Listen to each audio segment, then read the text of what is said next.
नमस्कार, मंडल news bulletin में आपका स्वागत है। आइए पेश करते हैं आज के कुछ प्रमुख व मुख्य समाचार।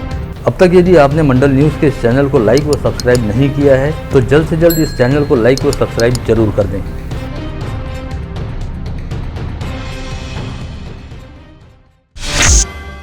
चुनाव एवं राजनीतिक सुधार के क्षेत्र में काम करने वाली गैर सरकारी संस्था एसोसिएशन फॉर डेमोक्रेटिक रिफॉर्म्स यानी एडीआर द्वारा गत रोज जारी की गई अपनी रिपोर्ट में कहा गया है कि वित्तीय वर्ष 2019-2020 के दौरान भारतीय जनता पार्टी को दान व चंदे के रूप में करीब 20,000 करोड़ रुपए प्राप्त हुए हैं, जिसमें से अमरावती महानगर पालिका की ओर से पार्टी फंड में मिले 4,80,000 रुपए के दान का भी समावेश है। इस दान के बारे में खुद भारतीय जनता पार्टी द्वारा ही अपनी वेबसाइट पर जानकारी घोषित की गई है। इस जानकारी के सामने आते ही स्थानीय स्तर पर जबरदस्त हड़कंप मच गया, क्योंकि विगत 4 वर्षों से अमरावती महानगर पालिका में भारतीय जनता पार्टी की सत्ता है और महापौर व उप महापौर भी भाजपा के ही हैं। साथ ही नियमानुसार किसी भी स्थानीय स्वायत्त निकाय द्वारा किसी राजनीतिक दल को चंदे अथवा दान में कोई रकम नहीं दी जा सकती। ऐसे में यह जानकारी सामने आने के बाद महापौर चेतन गावंडे ने तुरंत एक पत्रवार्ता आयोजित करते हुए इस मामले में अपनी स्थिति साफ की है, जिसमें बताया गया है कि पूर्व महापौर संजय नरवणे के कार्यकाल दौरान 16 अगस्त 2019 को ही मनपा आम सभा में बाकायदा प्रस्ताव क्रमांक 32 के तहत महाराष्ट्र के बाढ़ग्रस्तों को आर्थिक सहायता प्रदान करने हेतु भारतीय जनता पार्टी के 48 नगर सेवकों का 1 माह का वेतन भाजपा के आपदा कोष में प्रदान करने को सर्वसम्मति से मंजूरी प्रदान की गई थी और भाजपा के तत्कालीन सभागृह नेता सुनील काले ने नगर सचिव को पत्र जारी करते हुए भाजपा के 48 नगर सेवकों के 10-10 हजार रुपए के मासिक वेतन के हिसाब से 4,80,000 रुपए की राशि भाजपा के आपदा कोष में भेजने हेतु कहा था। ऐसे में इसे पार्टी फंड में दिया गया दान नहीं कहा जा सकता, क्योंकि यह रकम आपदा कोष में भेजी गई थी ताकि बाढ़ प्रभावितों तक जीवनावश्यक वस्तुओं की मदद उपलब्ध कराई जा सके और यह रकम महानगर पालिका के सरकारी कोष से नहीं बल्कि भारतीय जनता पार्टी के अपने 1 माह के वेतन से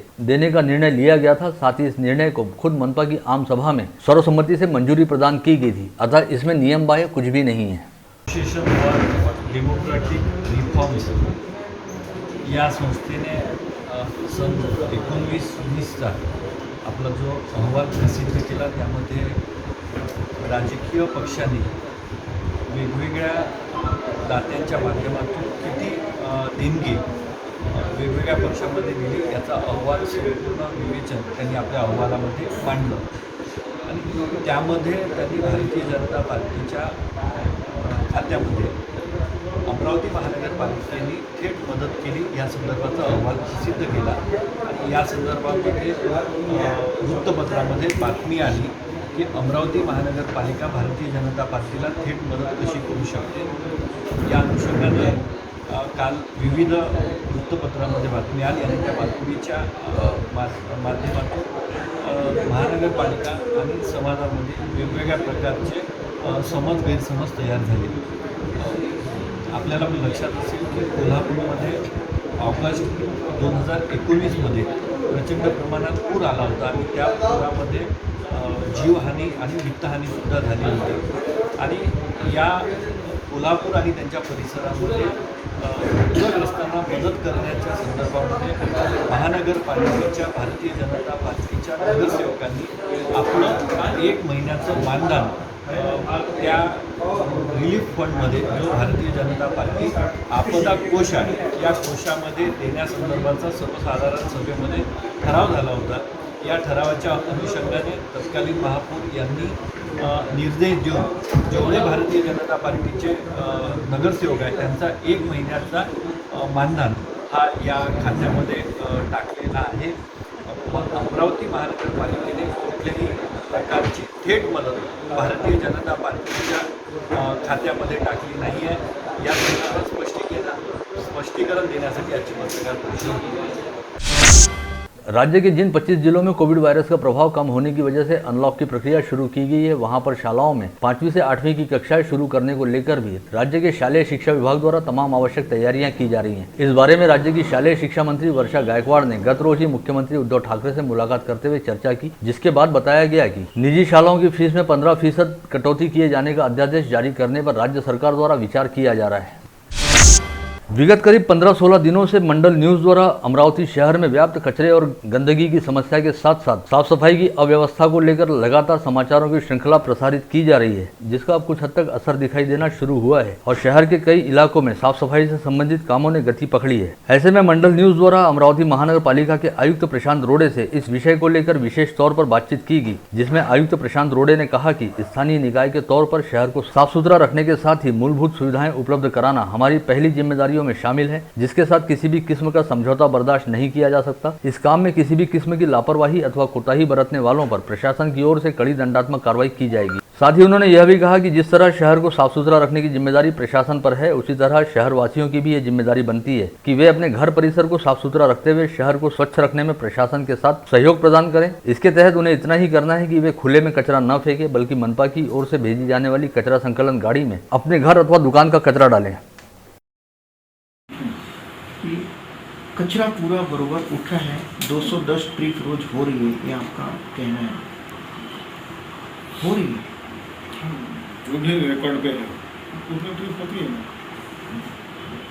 सर मुझे बताइए, 74 कंटेनर है और खुले उखंडे 200 है, बरोबर? सिटी की व्यवस्था है, जहाँ से उठाया जाता है वहाँ से कोई भी इंफॉर्मेशन ली जाती है, उसमें कंट्रोल मैकेनिज्म है। अगर उसमें कोई गड़बड़ है और आपने अगर मुझे बता दिया तो 100% उस पर कार्रवाई होगी।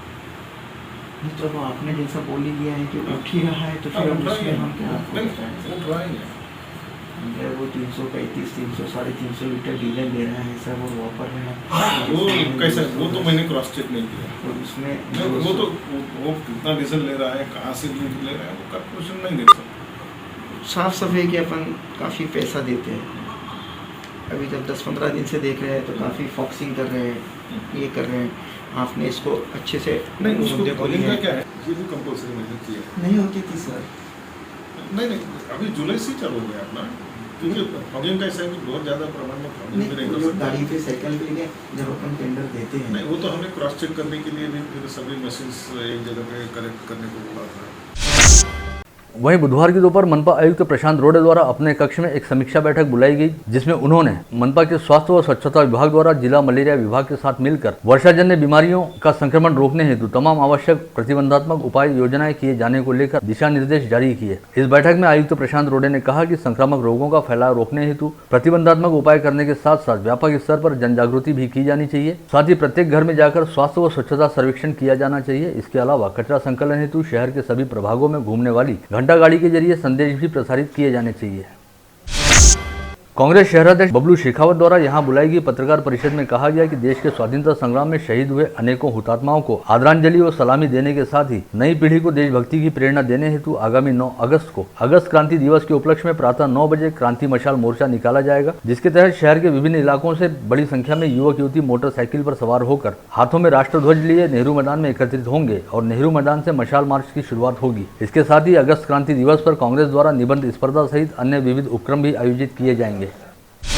अमरावती जिला परमिट रूम एसोसिएशन तथा अमरावती रेस्टोरेंट एवं लॉजिंग एसोसिएशन द्वारा यहां बुलाई गई पत्रकार परिषद में कहा गया कि विगत 3 अगस्त को राज्य सरकार व जिलाधीश कार्यालय द्वारा जारी आदेश में अमरावती जिले के बार व रेस्टोरेंट को सोमवार से शुक्रवार तक रोजाना दोपहर 2 बजे तक खुलने की अनुमति दी गई है और शनिवार व रविवार को प्रतिष्ठान बंद रखते हुए केवल पार्सल सुविधा शुरू रखने हेतु कहा गया है। जबकि इसी आदेश में मॉल, व्यापारिक प्रतिष्ठानों सहित वाइन शॉप व देशी शराब की दुकानों को रात 8 बजे तक शुरू रहने की अनुमति दी गई है। यह एक तरह से परमिट रूम व बार संचालकों सहित होटल व रेस्टोरेंट व्यवसायियों के साथ अन्याय है। अतः सभी होटल, बार व रेस्टोरेंट को रात 11 बजे तक शुरू रखने की अनुमति दी जाए। इस पत्रवार्ता के बाद रेस्टोरेंट व बार संचालकों द्वारा जिलाधीश कार्यालय जाकर जिलाधिकारी पवनीत कौर को अपनी मांगों का ज्ञापन सौंपा गया। साथ ही कहा गया कि यदि बार व रेस्टोरेंट रात 11 बजे तक खुले रहने की अनुमति देने के बारे में आज रात तक कोई निर्णय नहीं लिया गया तो कल 6 अगस्त को सभी बार व रेस्टोरेंट संचालक अपने व्यवसाय पूरी तरह से बंद रखेंगे और अपने अपने प्रतिष्ठानों की चाबियां जिलाधीश के सुपुर्द करते हुए जिलाधीश कार्यालय के सामने अनशन करेंगे। इसके साथ ही बार, रेस्टोरेंट व लॉजिंग व्यवसायियों के एक प्रतिनिधिमंडल ने शहर की विधायक सुलभा खोड़के को भी ज्ञापन सौंपते हुए उन्हें अपनी मांगों से अवगत कराया तथा सरकारी आदेश की वजह से हो रहे अन्याय की उन्हें जानकारी भी दी। लॉजिंग व रेस्टोरेंट संचालकों का कहना रहा कि स्थानीय जनप्रतिनिधि होने के नाते विधायक सुलभा खोड़के ने इस मामले में हस्तक्षेप करना चाहिए तथा होटल व लॉजिंग व्यवसायियों को राहत दिलाने हेतु प्रयास करने चाहिए। राज्य की महिला व बाल विकास मंत्री यशोमती ठाकुर द्वारा अपने विभाग के अधिकारियों के साथ बुलाई गई ऑनलाइन मीटिंग में कहा गया कि कोविड संक्रमण की वजह से अनाथ हुए बच्चों तथा विधवा हुई महिलाओं के लिए अमरावती जिले में प्रायोगिक तत्वों पर वात्सल्य नामक उपक्रम शुरू किया गया है, जिसमें निराधार बच्चों व महिलाओं के पुनर्वास हेतु विभिन्न विभागों की योजनाओं के साथ समन्वय स्थापित किया जा रहा है। साथ ही आगामी समय में इस उपक्रम को पूरे राज्य में चलाए जाने का नियोजन किया जा रहा है। उन्होंने कहा कि कोविड संक्रमण की वजह से विधवा हुई महिलाओं के पुनर्वास हेतु राज्य सरकार पूरी तरह से धीर गंभीर है। अगले वर्ष मुंबई महानगर पालिका के आम चुनाव होने वाले हैं। ऐसे में मुंबई मनपा के 22 मौजूदा भाजपा पार्षदों ने नई दिल्ली जाकर अमरावती जिले की सांसद नवनीत राणा तथा बडनेरा निर्वाचन क्षेत्र के विधायक रवि राणा से मुलाकात की और उन्हें मुंबई मनपा के चुनाव में भाजपा प्रत्याशियों के प्रचार हेतु आने का निमंत्रण दिया। राणा दंपति से मिलने हेतु दिल्ली पहुंचे मुंबई के भाजपा पार्षदों का कहना रहा कि यदि सांसद नवनीत राणा व विधायक रवि राणा मुंबई मनपा के चुनाव में भाजपा प्रत्याशियों का प्रचार करते हैं तो इससे उन्हें शिवसेना के खिलाफ चुनाव लड़ने की ताकत मिलेगी और उनकी जीत का रास्ता आसान भी होगा। इस निमंत्रण को स्वीकार करते हुए राणा दंपति ने मुंबई मनपा में शिवसेना को सत्ता से हटाकर भाजपा की सत्ता लाने हेतु हर संभव प्रयास व सहयोग करने का आश्वासन भी दिया। इस समय धीरे धीरे कोविड संक्रमण की रफ्तार दम तोड़ती नजर आ रही है। गुरुवार को अमरावती जिले में केवल 3 कोविड संक्रमित मरीज पाए गए। वहीं लगातार 18वें दिन कोविड संक्रमण की वजह से किसी मरीज की मौत नहीं हुई। इसके साथ ही अब कुल संक्रमितों की संख्या बढ़कर 96,556 पर जा पहुंची है। वहीं गुरुवार को जिले के कोविड अस्पतालों से 9 मरीजों को कोविड मुक्त हो जाने के चलते डिस्चार्ज दिया गया। जिले में अब तक कुल 94,918 संक्रमित मरीज कोविड मुक्त हो चुके हैं। वहीं गुरुवार को समूचे संभाग में 17 नए संक्रमित मरीज पाए गए, जिनमें अकोला के 4, बुल्ढाना के 8 व वाशिम के 2 मरीजों का समावेश रहा। साथ ही संभाग के अकोला में 2 कोविड संक्रमित मरीजों की मौत हुई। इसके अलावा गुरुवार को संभाग में 16 मरीज कोविड मुक्त हुए, जिनमें अकोला के 1, यवतमाल के 1, बुल्ढाना के 2 तथा वाशिम के 3 नागरिक शामिल हैं। इस समय कोविड संक्रमण की दूसरी लहर का असर लगभग पूरी तरह से खत्म हो चुका है, लेकिन तीसरी लहर के आने का अंदेशा जताया जा रहा है। विशेषज्ञों के मुताबिक डेल्टा प्लस वेरिएंट की वजह से आने वाली तीसरी लहर काफी अधिक संक्रामक और घातक हो सकती है और बड़े पैमाने पर लोग बाग इस संक्रमण की चपेट में आ सकते हैं। ऐसे में एहतियाती उपायों के तौर पर स्वास्थ्य विभाग द्वारा तमाम आवश्यक तैयारियां अभी से की जा रही हैं, जिसके तहत 450 बेड की क्षमता वाले जिले के सबसे बड़े सुपर कोविड अस्पताल परिसर में अतिरिक्त बेड की व्यवस्था करने हेतु 100 बेड की क्षमता वाला प्री फैब्रिकेटेड अस्पताल तैयार किया जा रहा है, जिसमें से अब तक 12 वार्ड तैयार किए जा चुके हैं। साथ ही अन्य वार्डों का काम तेजी के साथ किया जा रहा है। दी अमरावती जिला परिषद शिक्षक सहकारी बैंक के सदस्यों हेतु सदस्यों के सहयोग से मृत कल्याण निधि योजना शुरू की गई थी, जिसमें प्रति माह 250 रुपए का अंशदान लेते हुए मृतक सदस्य के वारिस को 10 लाख रुपए की सहायता प्रदान की जाती थी। लेकिन अब इसमें वृद्धि करते हुए प्रति माह 500 रुपए का अंशदान लेने और किसी सदस्य की मृत्यु होने पर उसके परिजनों को 20 लाख रुपए की आर्थिक सहायता देने का निर्णय लिया गया है। बैंक द्वारा बनाई गई इस योजना को विभागीय सह निबंधक ने अपनी मंजूरी प्रदान की है। ऐसे में जारी माह में संचालक मंडल की सभा होने के पश्चात इस योजना को कार्यान्वित किया जाएगा। ऐसी जानकारी शिक्षक बैंक के अध्यक्ष गोकुलदास राउत द्वारा दी गई है।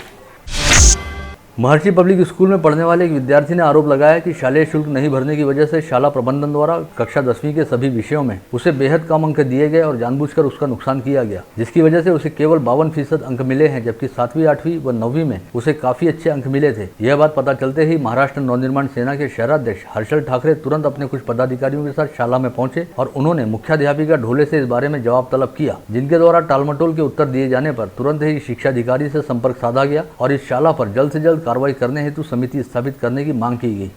बोला ना, काय विषय काय होता त्याचा मला आता क्लिअर सांगा, कारण की तुम्ही इथे आहे नाही, इथं कोणी बोलायला आहे। हा अरे बाहेरचा विषय नाही, त्या विद्यार्थ्याचा काय झाला आता त्या विद्यार्थी नाही, मला आता हे बा, मला आता उत्तर पाहिजे, नाही तर मी माझ्या परीने मग कारवाई करेन मग मी शाळेवर। आता उत्तर पाहिजे मला, काय विषय झाला, काय झालं। शहर के सभी मंदिरों को खोले जाने की मांग को लेकर शहर कांग्रेस अनुसूचित जाति विभाग की ओर से जिलाधीश को एक निवेदन सौंपा गया। इस निवेदन में कहा गया कि इस समय पवित्र श्रावण माह चल रहा है, लेकिन अब तक मंदिर नहीं खोले गए हैं, जबकि कोरोना की लहर अब कमजोर पड़ गई है और सभी सेवाओं को सुचारू कर दिया गया है। ऐसे में अब मंदिरों को तुरंत खोल दिया जाना चाहिए। जिलाधीश कार्यालय में कार्यरत मुद्रांक लिपिक द्वारा एक मुद्रांक विक्रेता को अपमानित किया गया, जिसके विरोध में सभी मुद्रांक विक्रेताओं ने आज से बेमियादी सामूहिक हड़ताल आरंभ की है और जिला प्रशासन के वरिष्ठ अधिकारियों को निवेदन देकर मुद्रांक लिपिक के खिलाफ कार्रवाई करने की मांग भी की गई है। बारिश के दिनों में सांप सहित जहरीले जीव जंतु बड़े पैमाने पर निकलते हैं और हरियाली बढ़ने से ग्रामीण इलाकों में सांपों की तादाद बढ़ जाती है। ऐसे ही बडनेरा के नजदीक अड़गांव जावराव जुलू में प्रहार सर्पमित्र संगठन के सर्पमित्रों ने 3 सांपों को जीवन दान दिया, जिनमें कोबरा, अजगर व धामन प्रजाति के सांपों का समावेश रहा। विगत दिनों कोंकण विभाग में बारिश आफत बनकर बरसी, जिससे कई लोग बेघर हो गए और कई लोगों को काफी नुकसान पहुंचा। इन बाढ़ पीड़ितों के लिए तहरीक उलेमाए हिंद की अमरावती जिला शाखा की ओर से राहत सामग्री रवाना की गई है। इस राहत सामग्री में खाने पीने की चीजें, कंबल, चटाई व अन्य सामग्रियों का समावेश है। शहर के बेलपुरा परिसर में घूम रहे तड़ीपार आरोपी कपिल रमेश भाटी को बुधवार की शाम राजापेट पुलिस द्वारा गिरफ्तार किया गया है। कपिल भाटी को 4 सितंबर 2020 में डीसीपी के आदेश पर पुलिस आयुक्तालय क्षेत्र से तड़ीपार किया गया था, लेकिन इसके बावजूद कपिल भाटी तड़ीपारी आदेशों का उल्लंघन कर बेलपुरा परिसर स्थित अपने घर में चोरी छिपे ढंग से रह रहा था। हाल ही में वरुड पुलिस थाना क्षेत्र में ऑनलाइन फ्रॉड का एक मामला सामने आया है। वरुड शहर के पांडुरनाथ क्षेत्र में रहने वाले व्यक्ति को विगत 13 मई की सुबह मोबाइल नंबर पर मुकेश गर्ग नामक व्यक्ति की फ्रेंड रिक्वेस्ट आई थी, जिसे उन्होंने स्वीकार कर लिया था, लेकिन उस अनजान व्यक्ति ने बातों ही बातों में 30,000 रुपए की ठगबाजी कर डाली। नांदगांवपेट पुलिस थाना क्षेत्र अंतर्गत शेवती जहांगीर गांव में एक खेत की रखवाली करने वाले युवक की शराब के नशे में मौत हो गई। मृतक की शिनाख्त छिंदवाड़ा जिले के टेम्बुरनी खुर्द निवासी कमलेश भूरेलाल नायक के तौर पर हुई है, जो शेवती जहांगीर में रहने वाले श्याम गोंगड़े के खेत में रखवाली का काम करता था।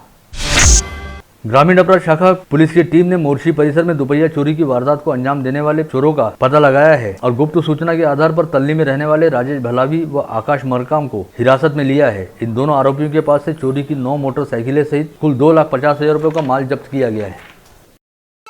आप देख रहे थे मंडल न्यूज बुलेटिन। हमारे चैनल को लाइक करें, शेयर करें और हाँ, सब्सक्राइब करना ना भूलें। कल होगी आपसे फिर मुलाकात, तब तक के लिए धन्यवाद।